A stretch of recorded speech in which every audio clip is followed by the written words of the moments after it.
అలాగే మా ఎంపీ గారు డాక్టర్ గారు ఇద్దరే చెప్పారు. ఇవన్నీ కూడా మా జడ్పీ చైర్మన్ గారు విన్నారు, మీరు చూస్తున్నారు. అదంతా వాస్తవం. నేను ముఖ్యంగా చెప్పేదంటే చనిపోయిన వాళ్ళిద్దరు పేద పిల్లలు, గిరిజన పిల్లలు కాబట్టి 15 లక్షలు ఎక్స్గ్రేస్ మాత్రం గౌరవ ముఖ్యమంత్రి గారు గ్రాంట్ చేయాలి. మంత్రి గారి పెట్టుకుంటే ఏమీ జరగదు అక్కడ, మీ అందరికీ తెలుసు. అలాగే ఐటీడీఏ పీఓ పాడేరు గారు డబ్బులు కట్టలేదని అక్కడ వైద్యం చేసుకుని పిల్లలు కూడా వెళ్ళిపోమంటున్నారట. పీఓ గారు ఆలోచించుకోండి, మీరు గిరిజన పిల్లల కోసం మీరు అక్కడ ఉద్యోగం చేస్తున్నారు. అలాగే మరి ఏఎస్ఆర్ కలెక్టర్ గారు కూడా ఆలోచించుకోవాలి. ఏ కలెక్టర్ గారు ఏంటి సెక్టర్ కొంచెం గిరిజన పిల్లలకి డబ్బులు ఇవ్వవలసిన బాధ్యత మీ మీద ఉంది. డబ్బులు లేదంటే కుదరదు, లేదంటే మీరు ఉద్యోగాలు మానండి, ట్రాన్స్ఫర్ చేసుకోండి. ఎవరి కోసం చేస్తున్నారు ఉద్యోగాలు?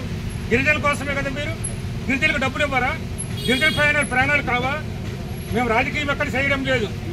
మానవత్వము లేనివాడు, మంచి మనసు లేనివాడు ఎవరు కూడా వెళ్ళకుండా వారికి లేదు. ఉంటే ఇలా చూడారు కదా. 37 మంది పిల్లలు వారు మంత్రి చేశారు, నేను మంత్రి చేశారు. ఎప్పుడైనా మా హయాంలో వచ్చారా? ఇలా చనిపోవడం జరుగుతుంది. చనిపోవడం కూడా 100 కోటికి జరుగుతుంటారు.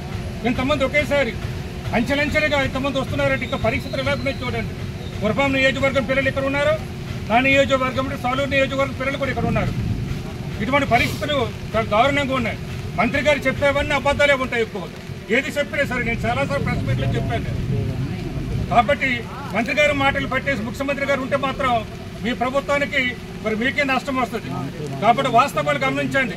గిరిజన ప్రాంతంలో ఏం జరుగుతుంది అందరి స్క్రీనింగ్ టెస్టులు చేయించండి అన్ని హాస్టల్లో పిల్లలకి. మొన్న మీరు సర్వే చేయించిన 2 రోజుల క్రితం నేను చెప్పాను చాలా బ్యాడ్గా ఉందని. మీ సర్వేలో నాకు సెల్ ఫోన్లో వచ్చింది. హాస్టల్ పరిస్థితి ఎలాగుందంటే హైకోర్టే చెప్పింది బాగులేదని, పరిస్థితి బాగులేదన్నారు. అలాగే ఈ మధ్య దర్శనాలకు వెళ్ళేటప్పుడు టీటీడీ ఎలా ఉందని బాగుందని చెప్పాను. నేను వ్యతిరేకంగా చెప్పలేదు, మరి దర్శనానికి వెళ్ళే టీటీడీ బాగుందని చెప్పాను. నేను అసలు అంటే బాగులేదని చెప్తున్నాం. మేము రాజకీయం చేయదలుచుకోలేదు. అందులో మా ప్రాణాలకి, మా పిల్లల ప్రాణాలకి, మా గిరిజన ప్రాణాలకి ఇంత దారుణంగా జరుగుతుంటే ముఖ్యమంత్రి గారు చూసి చూడట్టుగా ఊరుకోవడం సమంజసం కాదు. మంత్రి గారి మీద పట్టుకుంటే మాత్రం మాటలకు మాత్రం పరిమితం.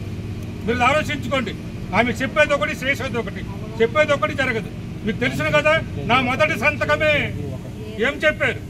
ఏ జన్మల్ని వేస్తాను, నా బిడ్డలు, నా గిరిజన పిల్లలు వాళ్ళకి ఏ నష్టం జరగదు, నాకు నష్టం లేక భావిస్తాను అని మొదటి సంతకం పెట్టండి. ఆమె అమలైందా? ఏ నమ్ములు ఇంతవరకు అమలు కాలేదు.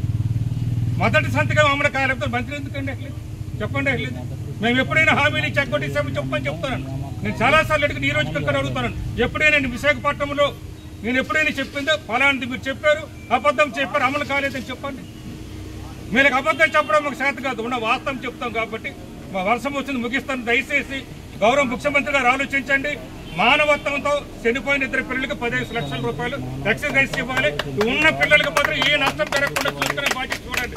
అందరూ డాక్టర్లకు చెప్పండి, సూపరింటెండెంట్ గారికి చెప్పండి, అలాగే అన్ని జిల్లాల కలెక్టర్లకు చెప్పండి, పీఓలకు చెప్పండి. కేజీహెచ్ కవరేజ్ తీసుకొస్తున్నారు. తప్పనిసరి పరిస్థితులు ప్రైవేట్ హాస్పిటల్కి ఎవరైనా గిరిజన పిల్లలకు తీసుకొస్తే డబ్బులు ఇవ్వవలసిన బాధ్యత ఆ పీఓలది, ఐటీడీ ప్రాజెక్ట్ ఆఫీసర్ది, ఆ కలెక్టర్లది. లేనప్పుడు వాళ్ళు తప్పించండి, మరొకరితో చేయించండి. మేము సాగు కోసం రాలేదు, మా పిల్లలందరూ కూడా అసలేదు బ్రతకాలని, ఇంకొంచెం ఉద్యోగాలు చేయాలని. నేను 4 సార్లు ఎమ్మెల్యే చేసిన, ఒకసారి మంత్రి చేసిన, వెళ్ళేటప్పుడు ఫుడ్ గురించి ఎప్పుడు అడగలేదు, చదువు గురించి చెప్తాడు, ఆరోగ్యం గురించే. ఏ వాటిని నన్ను అడగని చెప్తారు. ఏ ఆశ్రమించుకోలేదు, ఆరోగ్యం ఎలాగుంది పిల్లలది అదే అడుగుతాం. ఎందుకంటే ప్రాణం ఉంటే మనం ఎప్పుడైనా చదువుకోవచ్చు. ఆ విధంగా ఆలోచిస్తాం మేము. కాబట్టి మంచి మనసుతోనే, మానవత్వంతోనే మా గిరిజన పిల్లల గురించి గౌరవ ముఖ్యమంత్రి చంద్రబాబు నాయుడు గారు అలాగే మరి ఎన్నో మాటలు చెప్తుంటారు, కానీ అమల్లోకి రావడం లేదు. నేను అభిమానిస్తుంటాను మా పవన్ కళ్యాణ్ గారికి కూడా.